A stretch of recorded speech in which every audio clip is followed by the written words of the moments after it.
Hello दोस्तों, आज हम करने वाले हैं क्लास 10th का जो आपका इंग्लिश का पेपर होने वाला है। बोर्ड एग्जाम होने वाला है, उसके लिए मैं लेके आया हूँ इंपॉर्टेंट क्वेश्चन जो वेरी इंपॉर्टेंट है। चलिए शुरू करते हैं सबसे पहले वाले क्वेश्चन पे। क्वेश्चन ये आपको बोलता है, analyse the variety of mistaken guesses people made about misbill identity. हमें बताना क्या है कि जो लोग थे ना, उन्होंने गलत समझ लिया था किसके बारे में, मिसबिल के बारे में गलत समझ लिया था, उसकी पहचान के बारे में गलत समझ लिया था। कहाँ पे? लंदन में। And their reaction upon seeing him, जब लोगों ने मिसबिल को देखा था, ठीक है, मिसबिल क्या था? एक ऑटर था, ठीक है। तो जब उसको देखा और उसको गलत समझ लिया था, उसके पहचान के बारे में गलत समझ लिया था, उसके बारे में बताना है कि उन लोगों ने क्या समझ लिया था। देखो, इन लंदन में क्या हुआ? People made many wrong gases, लोगों ने और उस मिसबिल के बारे में बहुत ही गलत गलत अनुमान लगा लिए। About misbill identity thinking, misbill के बारे में ये सोचा, थिंकिंग के he was a rare animal, कि वो जो एक ना दुर्लभ जानवर है जो कम से कम मिलता है। और a strange kind of fish, या तो वो अजीब तरह की एक मछली है, उन लोगों ने ये समझ लिया। सम वर अमेज्ड एंड क्यूरियस, कुछ लोग ना हैरान थे और कुछ लोग उत्सुक थे कि ये है क्या चीज। वाइल अदर वर स्कैर्ड, और जबकि दूसरे जो लोग थे वो डरे हुए थे और कंफ्यूज थे कि ये है क्या। When they saw him closely, लेकिन जब उन लोगों ने पास से उसको देखा, दे रियलाइज्ड, उन लोगों को उनको फिर समझ में आया कि he was just an otter, कि वो क्या है? एक ऑटर है। विच मेड दैम लाफ, जिस वजह से बाद में वो क्या हुआ? बहुत ज्यादा हंसे, ठीक है। फील मोर रिलैक्स, उसके बाद वो लोग रिलैक्स हुए, लोग क्या हुए? रिलैक्स हुए। तो ये हो गया आपका पहला इंपॉर्टेंट क्वेश्चन। अब आते हैं सेकंड इंपॉर्टेंट क्वेश्चन पे। क्या बोलता है? बोला ये गया है, देखो यहाँ पे लिखा है कि what is the central message और commentary the poet convey about the nature of love and attraction. एन जॉर्जी का चैप्टर है, ठीक है, उसमें से आपको बताया गया, क्वेश्चन पूछा गया है कि सेंट्रल मैसेज क्या देना चाहता है ये जो पोएम है, वो क्या मैसेज देना चाहता है, किसके बारे में? लव और अट्रैक्शन के बारे में। तो बोले ये क्या है? The the poem show that, poem ये बोलता है कि लव और अट्रैक्शन जो है ना, बहुत ही कॉम्प्लेक्स इमोशन है, बहुत ही जटिल इमोशन है, ठीक है। एंड सजेस्ट, हमें ये सजेस्ट करता है दैट कि love can bring both happiness and confusion. हमें ये बताता है पोयम कि जो ये जो हमारा वो है, ठीक है, जो लव है, वो क्या लाता है? खुशी भी लेके आता है और कंफ्यूजन भी लाता है, बहुत ज्यादा कंफ्यूजन वाला आता है। एंड तब भी येट इट रिमेन पावरफुल, लेकिन तब भी ये क्या है? बहुत ही पावरफुल होता है। कौन? लव। और इसका एक मीनिंग भी होता है, मीनिंगफुल भी रहता है। ये हो गया आपका सेकंड इंपॉर्टेंट क्वेश्चन। अब आते हैं थर्ड पे। थर्ड क्वेश्चन आपसे ये बोलता है, how do Natalia's argument with Lomov start. Natalia और लोमोव के बीच में जो आर्गुमेंट था, बहस था, वो कैसे शुरू हुआ। And what are the consequences of the quarrel, quarrel मतलब होता है झगड़ा, उन दोनों के झगड़े का क्या रिजल्ट निकला, यानी कॉन्सिक्वेंस मतलब रिजल्ट निकला। In the play the proposal, आपने प्रपोजल चैप्टर पढ़ा होगा, उसका इंपॉर्टेंट क्वेश्चन है ये वाला। तो देखो, इन द प्रपोजल, प्रपोजल वाले चैप्टर में नतालियास आर्गुमेंट विद लोमोव, नतालिया का जो बहस थी ना लोमोव के साथ में, बिगिन मतलब शुरू हुआ when he compare there dog, जब वो एक दूसरे के डॉग की तुलना कर रहे थे।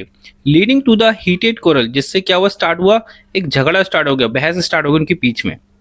दे आर्ग्यू, आर्ग्यू मतलब होता है बहस करना, ओवर स्मॉल थिंग, छोटी छोटी चीजों पे वो लोग झगड़ा करने, लाइक लैंड एंड डॉग्स, जमीन और डॉग्स के ऊपर क्या ना वो लोग क्या करने लगे? बहस करने लगे।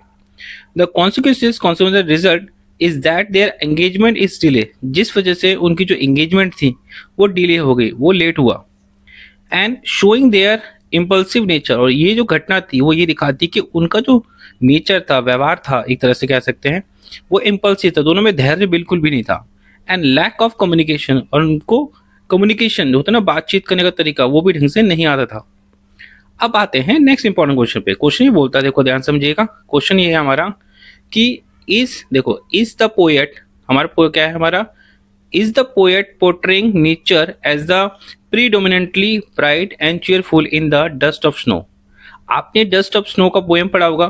क्या उस पोएम में जो पोएट है वो ये बताना चाहता है कि जो नेचर है बहुत ही खुशनुमा है, बहुत ही ब्राइट है, ऐसा बताया है क्या उसने? Justify your response with a reason, हमें रीजन बताना और जस्टिफाई करना। तो देखो, no the poet doesn't show nature as mainly bright, poet ने ऐसा नहीं दिखाया नेचर को, यानी प्रकृति को, ब्राइट मतलब बहुत ही उजाला है और चीयरफुल बहुत खुशी खुशी है, ऐसा नहीं बताया। डस्ट ऑफ स्नो में पोएट ने स्टार्ट किया, क्या बताया?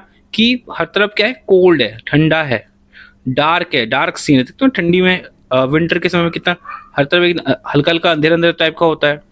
Where snow fall from a crow's feather, जो क्रो है ना, क्रो मतलब जो कौवा है, वो जब पेड़ पे बैठता है तो क्या करता है, उसके पंख से बर्फ नीचे गिरती है, स्नो नीचे गिरती है, जिससे हाउ वेर जबकि this small moment change the poet mood, जब स्नो पोएट के ऊपर गिरती है ना, इससे पोएट का मूड चेंज हो जाता है।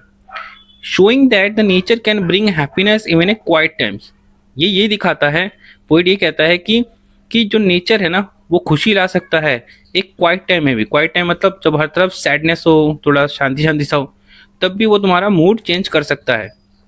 अगला क्वेश्चन पे आते हैं, हमारा इंपॉर्टेंट क्वेश्चन पे आते हैं। देखो अब बोला है, in the context of the Anne Frank diary, आपने एन फ्रैंक की डायरी पढ़ी होगी। डू यू बिलीव दैट, क्या आपको भरोसा है दैट कि paper has more patience than people. Paper मतलब होता है पेज, डायरी होती है ना, डायरी उसमें पेजेस होता है, तो जो पेपर है उसमें ज्यादा पेशेंस होता है, पेशेंस मतलब धैर्य होता है लोगों के कंपैरिजन में। आप देखो, जैसे किसी को अगर अपनी बात बताओगे तो हो सकता है वो किसी और को बता दे, लेकिन आपके पास अगर डायरी है उसमें आप कुछ चीज लिख के रखते हो, तो क्या वो किसी और को थोड़ी बताएगा, उसमें पेशेंस है। ठीक है, तो वही पूछा गया, क्या पेपर में ज्यादा पेशेंस होता है लोगों कंपैरिजन में। एक्सप्लेन योर व्यू पॉइंट, आपको अपना व्यू पॉइंट बताना है, and consider Anne Frank's experience and writing to support your response. आपको आंसर देना है किसके बेस पे, एन फ्रैंक के एक्सपीरियंस के बेस पे। देखो तो इसका आंसर बताता हूं, देखो लिखा है, yes paper has more patience, जो पेपर होता है उसमें ज्यादा पेशेंस होता है देन पीपल के कंपैरिजन में। रिफ्लेक्ट एन फ्रैंक एक्सपीरियंस, हम किसके बेस पे बोल रहे हैं, एन फ्रैंक के एक्सपीरियंस के आधार पर। She often found it easier, वो आमतौर पर उसको आसान लगता है क्या, एक्सप्रेस करना अपनी फीलिंग को एंड अपनी फ्रस्ट्रेशन को, फ्रस्ट्रेशन गुस्सा हो गया, फीलिंग मतलब होती है ना अपनी इमोशंस हो गए वो, इन हर डायरी, उसको अपनी डायरी में अपनी फीलिंग को और फ्रस्ट्रेशन को लिखना आसान लगता है then to the share with the people, मतलब दूसरे लोगों से कंपैरिजन में, दूसरे लोगों को बताने की जगह उसको अपनी डायरी में लिखना ज़्यादा आसान लगता है। Writing allow her to honest, जब वो लिखती है डायरी में तो उसमें वो ईमानदारी के साथ लिख सकती है। Whereas other might not have understand और लिसन, जबकि दूसरी तरफ जो होते हैं लोग, जो दूसरे लोग हैं वो उसको बात को समझ भी नहीं सकते और ना ही सुनते हैं, तो जो डायरी है वो ज़्यादा बेटर है। ठीक है, अब आते हैं नेक्स्ट इंपॉर्टेंट टॉपिक पे। नेक्स्ट इंपॉर्टेंट टॉपिक क्या है हमारा, नेक्स्ट आपको इंपॉर्टेंट क्वेश्चन दे रखा है, considering the event and significance of the story in the chapter the book the save the earth. हमें इवेंट के बारे में बताना है, जो घटना घटी है, क्या बताना है, the book that save the earth, इस स्टोरी की बेस बताना है कि हाउ डज द टाइटल एप्टी, देखो aptly encapsulate the narrative central theme and outcome. ये जो चैप्टर है इसका जो टाइटल दे रखा है, क्या दे रखा है, the book save the earth, क्या ये सही है, क्या ये इस बात को जस्टिफाई करती है एक तरह से, ये क्वेश्चन पूछा गया है। तो आपका आंसर देना है, the title the book that save the earth fit the story, ये जो टाइटल है इस स्टोरी में फिट होती है, क्यों, because it show how a book with important knowledge help, ये जो हमें बताना है कि ये दिखाता है, दर्शाता है कि अगर एक बुक है उसमें बहुत ही इंपॉर्टेंट नॉलेज दे रखी है तो उससे हमें मदद मिलेगी किस चीज से, सेव द अर्थ, अर्थ को बचाने में। The book play a key role in solving the problem, ये जो बुक है वो क्या है, की रोल, एक तरह की एक सकते ना, एक सॉल्यूशन की चाबी बन सकती है हमारी हर प्रॉब्लम की। Showing that the learning and understanding can help overcome big challenges, ये जो बुक है, ये चैप्टर है वो हमें ये बताता है कि जो सीखने से, समझने से ये हमें हेल्प करेगा किसमें, हमें अपने चैलेंजेस से निपटने में। ठीक है, अब आते हैं नेक्स्ट इंपॉर्टेंट क्वेश्चन पे। क्वेश्चन क्या बोलता है, क्वेश्चन आपको मैं दिखा देता हूँ यहाँ पे, ये रहा क्वेश्चन, ये बोलता है कि बेस्ड, क्या लिखा है हमारा, based on the narrative in the chapter the necklace, what measures did Mrs. Loisel undertake to procure the fund necessary for the replacement of the diamond necklace. आपने पढ़ा होगा, नेकलेस का चैप्टर पढ़ा ही होगा। उस चैप्टर में जब वो खो देते हैं, क्या अब नेकलेस को खो देते हैं, तो उसके जो पति होते हैं, ठीक है, तो उन्होंने किस प्रकार से इस चीज को पेमेंट किया था, उस जो नेकलेस, क्योंकि दूसरा नेकलेस खरीद के दिया था तो उसको कैसे वापस किया था, ठीक है, उसके और बताना है। देखो, ही बोरोड मनी, उन्होंने पैसा उधार लिए ताकि दूसरा नेकलेस खरीद के वापस कर सके। साथ में अपने पास जितने भी सोल्ड हिज बिलोंगिंग, अपने पास जो भी चीजें थे वो सब बेच दिए। ही टुक लोन, यहाँ तक लोन लिया टू पे ऑफ द डेप्ट, उन्होंने जो पैसा उधार लिया था पेमेंट करने के लिए वो सारा कर्जा दिया। ही वर्क हार्ड, उन्होंने 10 साल कहना मेहनत की।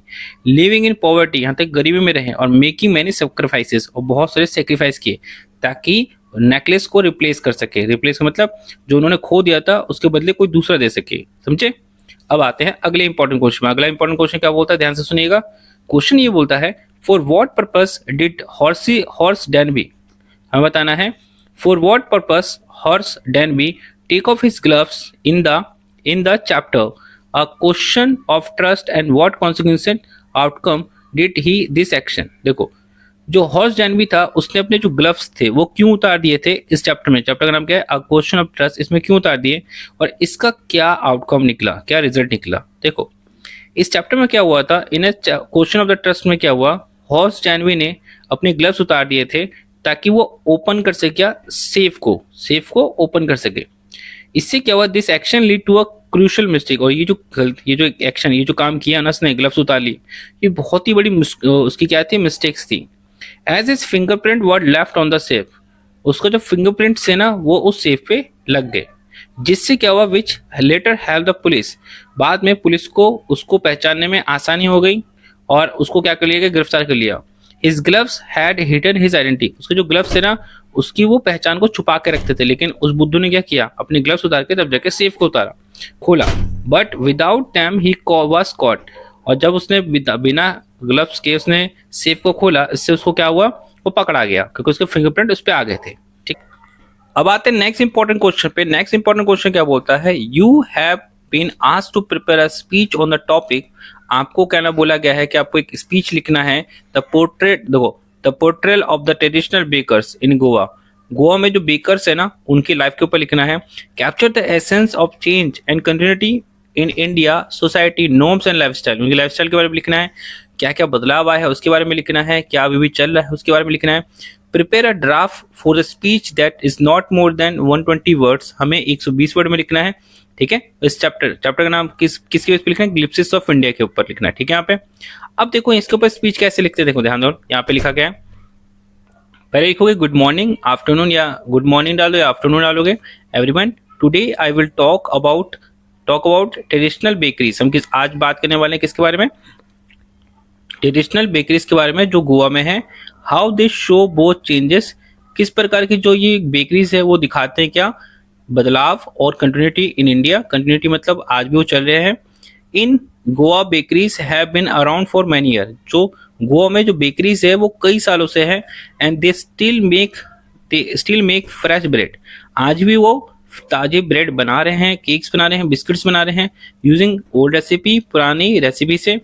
दीज बेकरीज आर इंपॉर्टेंट, ये जो बेकरीज है बहुत ही इंपॉर्टेंट है, ये बेकरीज क्या है, बहुत ज्यादा इंपॉर्टेंट है। ठीक है, यहाँ पे प्लेसेस है। इसके बाद हमारे क्या देखना है यहाँ पे, where people gather and chat, यहाँ पे लोग इकट्ठा होते हैं। The baker is a well known figure in the Goa culture, ये जो बेकर्स है ना बहुत ही वेल नोन फिगर मतलब होता है बहुत ही जाने पहचाने लोग हैं, मतलब बहुत ही फेमस लोग हैं यहाँ पे। एंड स्टिल रिस्पेक्टेड, आज भी लोग उनकी क्या करते हैं, रिस्पेक्ट करते हैं। इवन दो मॉडर्न स्टोर, आज भी क्या नाम है, मॉडर्न जो स्टोर खुल गए हैं ना फास्ट फूड के, ठीक है, पॉपुलर है, लेकिन bakeries still hold a special place, लेकिन आज भी ये बहुत स्पेशल है लोगों के दिलों में, ये in people's heart. The smell of the fresh bread remind people old traditional, जो खुशबू है ना किसकी, ब्रेड की, वो लोगों को पुराने परंपरा की याद दिलाती है, ठीक है, ट्रेडिशन की। वाइल बेकरीज फेस कंपटीशन, लेकिन जो बेकरीज है वो आज भी कंपटीशन को फेस कर रहे हैं सुपर मार्केट, क्योंकि सुपर मार्केट्स में जो बेकरीज ब्रेड मिलते हैं, ठीक है, उससे कंपटीशन फेस कर रहे हैं। They still have many loyal customer, लेकिन आज भी जो लॉयल कस्टमर है वो आज भी इन्हीं बेकरीज के पास जाते हैं अपने ब्रेड लेने के लिए। So this bakeries show how old tradition stay alive, इस वजह से जो आज भी इसकी जो परंपरा है वो आज भी बची हुई है, but also change with the time, आज भी लेकिन वो धीरे धीरे ये भी चेंज हो रही है। तो थैंक यू, ऐसे आपको फिनिश करना है। ठीक, हमारा नेक्स्ट इंपॉर्टेंट जो क्वेश्चन है वो दे रखा है, in madams ride the bus how does Valli bus journey symbolize. ये जो चैप्टर है मैडम राइड द बस, इसमें जो वल्ली थी, ठीक है, वल्ली, उन्होंने अपनी बस जर्नी उसने की थी, तो बस जर्नी जो थी वो क्या सिंबलाइज करती है, उसकी कोस्ट के बारे में, फॉर इंडिपेंडेंस उसकी आज़ादी के बारे में, अंडरस्टैंडिंग समझदारी के बारे में, लार्ज वर्ल्ड की वो भी बताती है कि कितना बड़ा दुनिया है। And what does it reveal about the innocence, और ये जो चैप्टर है वो क्या बताता है, उसके मासूमियत के बारे में, उसकी उत्सुकता, क्यूरियोसिटी के बारे में, उसके डिटर्मिनेशन ऑफ चाइल्डहुड। डिटर्मिनेशन मतलब होता है ना कि लगे रहना किसी चीज में, मेहनत करना किसी चीज में। तो क्या चीज बताता है, देखो अब इन मैडम राइज द बस में क्या हुआ था, वल्ली बस जर्नी शो, वल्ली की जो बस जर्नी हमें दिखाता है कि देख show her desire for the independence, उसकी जो इच्छा थी आज़ादी की, उत्सुकता थी कि about the world beyond the village, वो गांव के बाहर की दुनिया देखना चाहती थी। शी टेक ट्रिप, उसने एक यात्रा की अलोन, अकेले, विदाउट टेलिंग हर मदर, अपनी मदर को बिना बताए। विच शो, वो ये दिखाती थी कि वो कितना ब्रेव है, वो कितनी बहादुर है। ड्यूरिंग ड्यूरिंग द जर्नी, अपनी जर्नी में वल्ली वेरी क्यूरियस, वो वल्ली बहुत क्यूरियस थी। Looking at everything around her, look वो बाहर देख रही थी क्या, उसके आसपास जो भी था। दिस शो, ये चीज दिखाता है कि हर इन इनोसेंट, उसकी इनोसेंस को दिखाता है। इनोसेंस मतलब क्या, मासूमियत को दिखाता है, एंड उसके एक्साइटमेंट को दिखाता है जो बचपन एक बच्चे में होती है। साथ में हर डिसीजन टू ट्रेवल अलोन, उसको जो डिसीजन लिया था कि वो अकेले यात्रा करेगी। ऑल्सो शो, ये दिखाता है कि शी वांट टू इंडिपेंडेंस, वो आज़ाद रहना चाहती है। वल्ली इंडिपेंडेंट, ये भी कह सकते हैं कि वो खुद पे डिपेंड रहना चाहती है, ठीक है, यहाँ पे किसी भरोसे रहना नहीं चाहती। वल्लीज जर्नी टीचर्स अस, वल्ली की जो जर्नी हमें ये सिखाती है कि क्यूरियोसिटी और डिटर्मिनेशन जो है ना, बचपन में लोगों बचपन में होती है बच्चों में। As children want to explore the world and learn new thing their own, बच्चे जो है कुछ नया सीखना चाहते हैं और वो दुनिया को एक्सप्लोर करना चाहते हैं एक तरह से, ठीक है। तो इस तरह से आंसर लिखना था। अब आते हैं 11th नंबर पे क्वेश्चन पे। इसके बाद देखो 11 नंबर का क्वेश्चन क्या है। टोटल मेरे पास 12 क्वेश्चन है जो इंपॉर्टेंट क्वेश्चन है, तो मैं 11 नंबर का क्वेश्चन पढ़ा देता हूँ। देखो, how does a Trump of surgery, जो ट्रम्प ऑफ सर्जरी था ना, explore the dynamic between the human and emotion, human इंसान की जो इमोशंस होते हैं, स्पेशली मिसेस पंपरी का over intelligence and the health as well the being of the pet. इसका जो असर था एक तरह से जो पेट्स होते हैं, पालतू जानवर होते हैं, उन पर बहुत ज्यादा पड़ता है।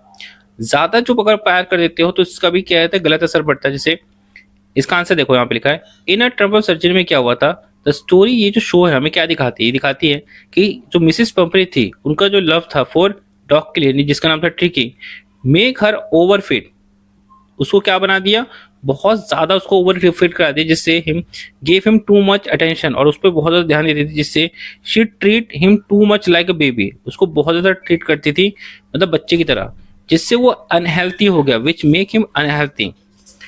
The story teach us that too much pampering can harm pet, बहुत ज्यादा क्या नाम है, पेम्परिंग करने से क्या होता है, बहुत ज्यादा क्या होता है, बहुत ज्यादा वो क्या हो सकता है, बीमार पड़ सकते हैं।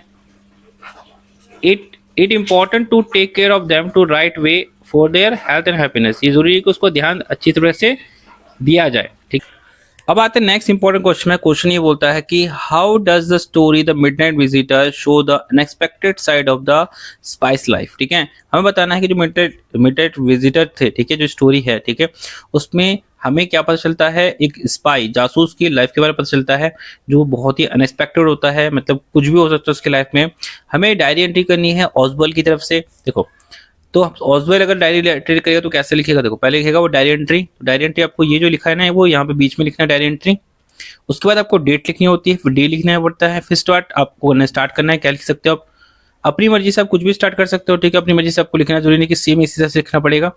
तो डायरी एंट्री में कैसे लिखोगे, देखो टुडे वाज वेरी स्ट्रेंज, आज का जो दिन है बहुत ही अजीब है, ठीक है। I was waiting to meet someone, मैं वेट कर रहा था किसी से मिलने के लिए, फॉर इंपॉर्टेंट रिपोर्ट, जो मुझे इंपॉर्टेंट रिपोर्ट देने वाला था, but things were wrong, went wrong, मतलब चीजें जो थी वो गलत हुई। अ मैन नेम मैक्स, एक आदमी था जो मैक्स था, ठीक है, केम इनटू माय रूम, वो मेरे रूम में आ गया, एंड विद अ गन के साथ में, thinking he could find a secret document, उसको ये सोच के आया कि उसको सीक्रेट डॉक्यूमेंट मिल जाएगा। I had to quick and trick him, मैं बहुत जल्दी से मैंने क्या किया, कोशिश किया उसको ट्रिक करने का, मतलब होता ना बहकाने का। I made him think there was a danger, मैंने उसको ये सोचने में वो ट्राई किया कि बाहर क्या है, खतरा है, आउटसाइड द विंडो, खिड़की के बाहर, एंड ही गॉट कंफ्यूज, और वो कंफ्यूज हो गया। इन द एंड लास्ट में आई ट्रिक हिम, मैंने उसको ट्रिक कर दिया, एंड एवरीथिंग वाज ओके, सब कुछ ठीक हो गया। बीइंग ए स्पाई, एक जासूस की तरह से, जासूस बनके, is a full of surprise, हमेशा सरप्राइज भरा हुआ रहता है। एंड आई नेवर नो, मुझे नहीं पता कि what will be happen next, और क्या होगा बाद, अगला क्या होगा। तो लास्ट में आप अपना नाम लिख दोगे ऑसवेल, जिसके नाम पे था, ठीक है। यहाँ पे कोई दूसरा होगा तो नाम, वो नाम डालना पड़ेगा, तो ये था दोस्तों, मैंने आपको जितने क्वेश्चंस पढ़ाए हैं, कितने पढ़ाए हैं, आपको 12 इंपॉर्टेंट क्वेश्चन कराए हैं जो आपके एग्जाम्स के लिए इंपॉर्टेंट है, बोर्ड के एग्जाम्स के लिए, इंग्लिश के पेपर के। आपको इसको एक बार रिवीजन करके जाना चाहिए एग्जाम के लिए, क्योंकि इसके बेस पे बहुत सारे क्वेश्चंस आप जो पेपर में आने वाले हैं, शॉर्ट और लॉन्ग क्वेश्चन वाले हैं, आराम से अटेम्प्ट कर लोगे। ठीक है यहाँ पे। और अभी के लिए थैंक्स फॉर वॉचिंग।